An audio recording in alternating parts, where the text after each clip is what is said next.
Welcome back to the show. We got a great one lined up. Somebody roll that beautiful intro.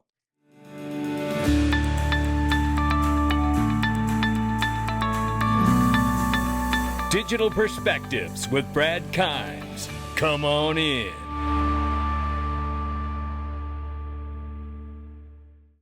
Welcome back to the show. You can follow us on X, YouTube, and digperspectives.com for exclusive content. Right now, join us in the Freedom Zone. You're going to want to come in there today. We're going to dive into some economic news that's going on in front of us and the new tax bill that is being negotiated in Capitol Hill right now.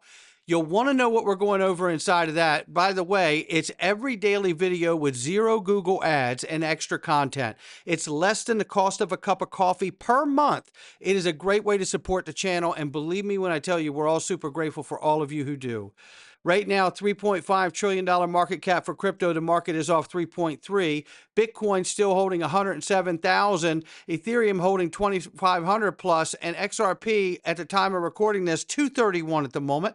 We're down 1.4 on the 24. We're down 2.8 on the 7-day. Range of price between 227 and 235. We'll keep an eye on it. I do want to let you know, though, there's 4 days until XRP Las Vegas. Did you get your ticket?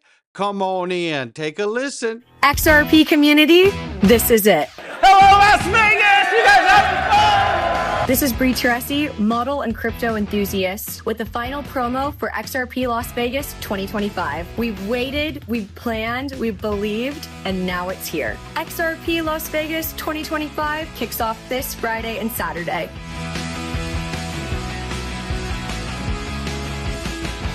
2 unforgettable days packed with speakers, strategy, and the future of finance. The community is real and the momentum is unstoppable. This isn't just a conference, this is a movement.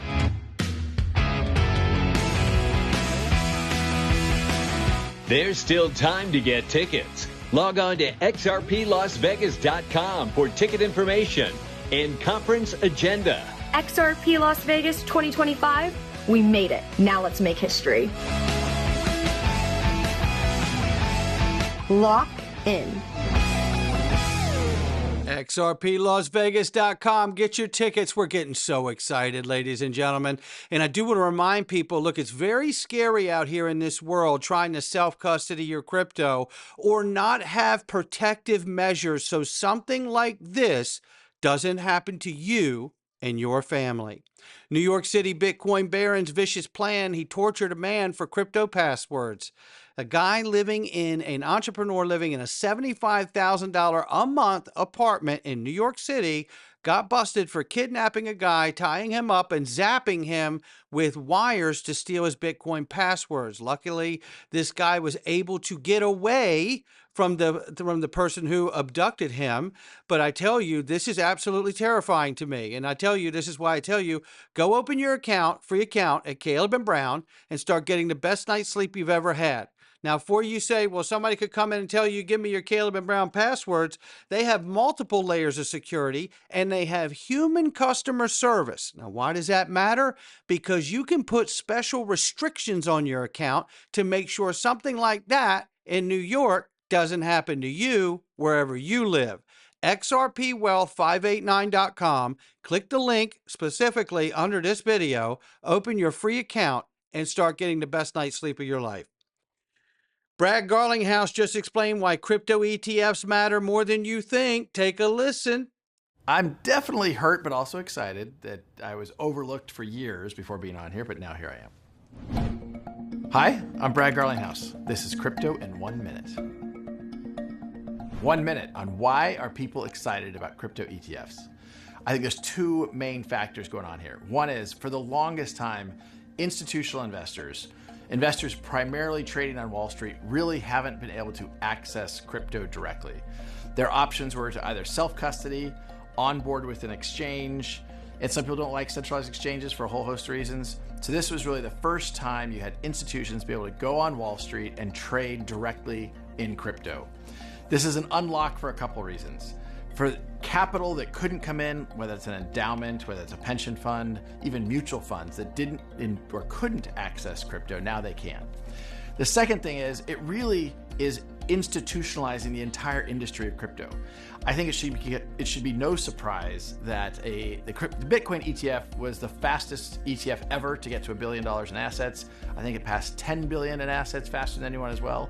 And today I think we'll eventually close in on the gold ETF, and that's in 1 minute.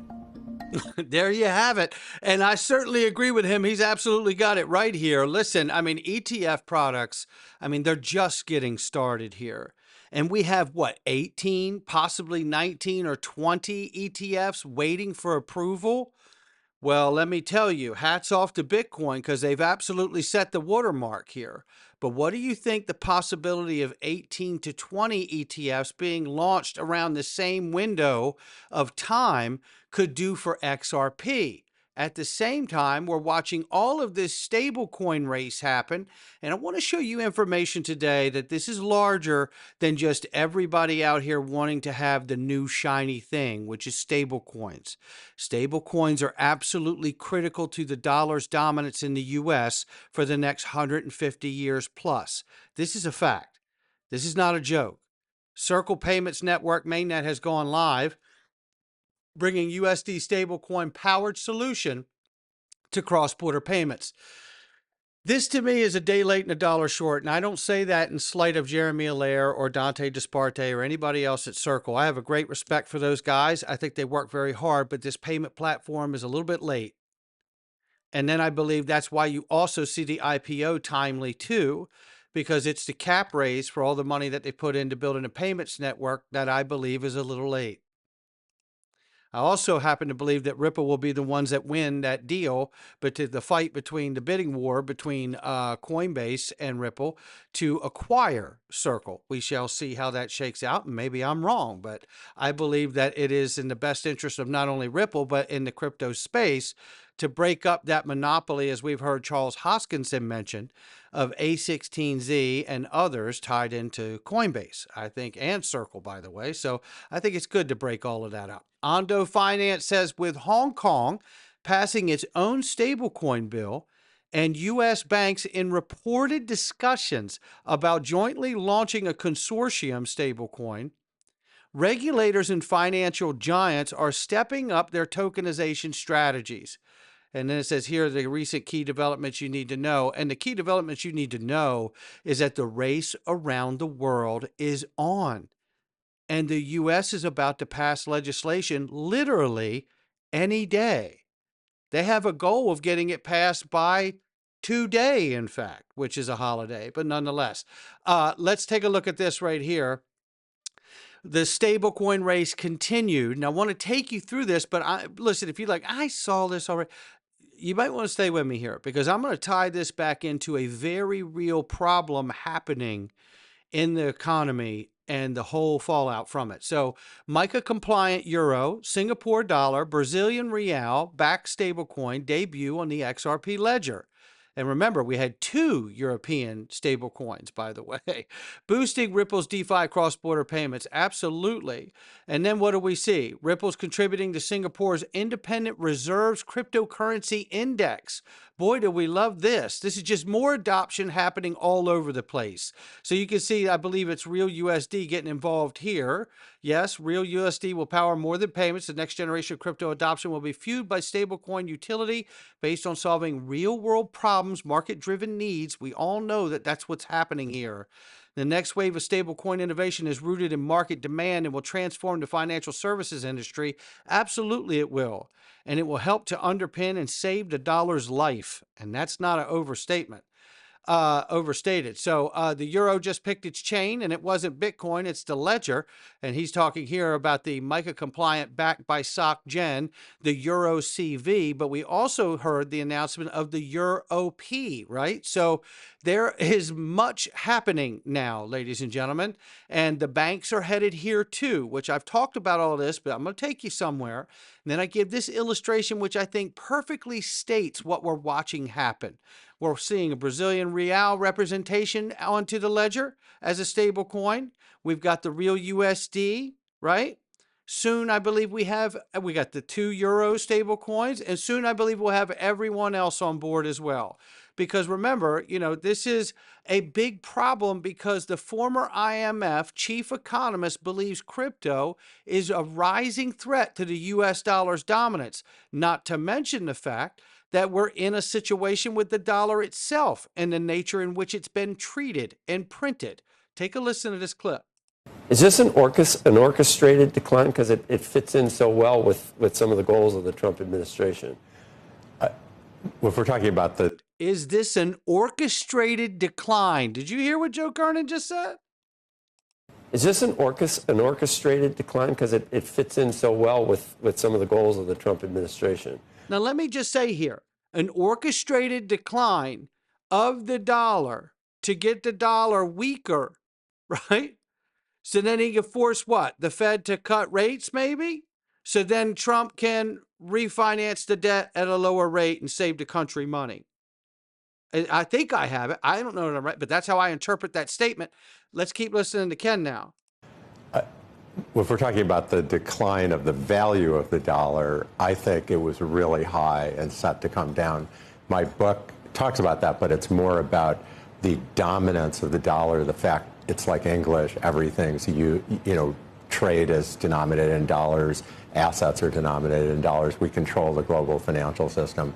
And the rest of the world didn't like that very much. So we weren't orchestrating that. I think the Chinese... Are we orchestrating the decline? Well, I think Trump is a catalyst, an accelerant, but sort of saying it's because of him is wrong. Like, it was in play for more than a decade. We had reached this incredible peak. It's not that the dollar's disappearing, but sort of coming down from this incredibly dominant position. Affects the interest rate we pay, our ability to impose sanctions, many other things. I mean, it's a real turning point in the global economy. Are we at the beginning of it or at the end of it? Well, that depends how you look at it, Joe. I think you're at the end of where it is today in the way the system currently operates, but I think you're at the beginning of where we're going. Because again, a new Bretton Woods is here. Take a listen here. How are the trade talks going here? Listen to U.S. Secretary Treasurer Scott Bessent. The tariffs that you mentioned. You had a lot of discussions in Canada. Japan was a part of that. You've talked about Japan a lot. If the Japanese is not the next country to do a deal, who is? As I mentioned before, we're far along with India, and they got in early on. Many of the Asian countries have come with very good deals. So there are 18 important trading partners, and I would say with the exception of the EU, most are negotiating in very good faith. Who do you think goes first? Bill, we're going to have to see. Is it a summer battle? Do we take this into the fall? And if we take it into the fall, are we talking about 2026? To do a deal you can announce publicly? With the EU? With the EU, with anybody. You pick it. No, look, these deals are moving quickly, and I think as we approach the end of the 90-day period, we're going to see more and more of them announced. Okay, is that July then? I think that's the 90 days. Okay, so we will look for that then. There you have it. So there's the 90 days. They expect in July to be announcing a lot of these trade deals that they are clearly holding back. You can see he's got like the cat that ate the canary look there. There's a lot there, but trade talks with Japan have apparently broken down as well. I don't think that's accurate. And I like finance a lot, but I take issue with that because I don't think they broke down. I think they've just taken them behind closed doors. And the reason I believe that is because Japanese Prime Minister just said his country financial situation is worse than Greece. So they're in a position where they have to negotiate. They have to negotiate. That's why I say first it was Plaza Accords. What are Plaza Accords? I'm going to get there. And this time will be called the Mar-a-Lago Accords because we know Trump's got the Mar-a-Lago estate. 1985, we had the Plaza Accords. 2025 to 28, we're getting the Mar-a-Lago Accords lock-in and a new Bretton Woods. Japanese Finance Minister Kato to hold meeting with U.S. Treasury Secretary to discuss foreign exchange issues. That's FX issues. The yen paired to the dollar, right? Which what? Leads us to the next thing. Trump calls again for Fed cuts, so Powell's termination cannot come fast enough. Again, as I've explained, I believe we're seeing all of this exactly correct. Trump needs the Fed to cut rates. The Fed doesn't want to do it because Jerome Powell is favoring the left in the U.S., and he's trying to harm Trump's agenda. That's a fact. Whether you agree with it or not, that's what I see taking place. And to me, why am I talking about Japan? I'm talking about Japan because Japan was originally inside of the Plaza Accords. There was about 4 or 5 countries there, and it was United States, Japan, West Germany, France, and the UK. And its main goal was to address the significant appreciation of the US dollar. And what did Ken Rogoff just tell us? That the dollar has been spiking for more than a decade now. And it has strengthened to the tune that has become a problem for the world, not just the U.S. And Trump refinancing the debt. So this strengthened about 50% back in 1980 to 85 and basically causing trade imbalances. Sound familiar? What are we going through right now? Negotiations for what? Trade. Using what? Tariffs to get everyone to the table. And a very strong dollar that's been crushing other countries like Japan's yen. Now explain in a brief summary how a new Plaza Accord moment could create a new Bretton Woods integrated with the use of XRP. It's very simple. A new Plaza Accord like moment today could aim to address global trade imbalances, which is what we're watching the president negotiate currently right now. Similar to the 1985 agreement, by coordinating major economies to adjust the exchange rate or monetary policies, integrating XRP, a cryptocurrency designed for, as we know, all the things that it does, could modernize the Bretton Woods style system. A new Bretton Woods style system, which originally established fixed rate exchange rates and global financial institutions in 1944. The currency alignment with XRP, a new agreement could involve major economies like the US, China, and the EU. Well, isn't that funny? Remember this? I just covered this yesterday. The G20 recommending RippleNet and Stellar. What did Grok just say? That the large economies could be involved to embrace XRP as a bridge asset, complementing a new Bretton Woods system. That's what we're talking about here. The globally coordinated and coordination and challenges is that, like Plaza Accord, a new agreement would require unprecedented coordination among nations, central banks, private entities like Ripple, XRP, and integration could face resistance due to regulatory uncertainties, which we're all getting sorted out now. So that is what we're talking about here. And it's, as I've said, why would the other G20 nations embrace XRP? Because I believe out of some of those 1,700 contracts that Ripple didn't want you to know about, the SEC didn't have a problem you not knowing about, and the judge didn't challenge you not knowing about it, and me not knowing about it, I believe some of those contracts were to those G20 nations. I can't prove it, but I believe it. Not financial advice from me or anyone else. We're going into the Freedom Zone. I hope you will join us. We're going further in. I'll catch you on the inside. Come on in. All right, welcome back, everybody. Let me cue this up.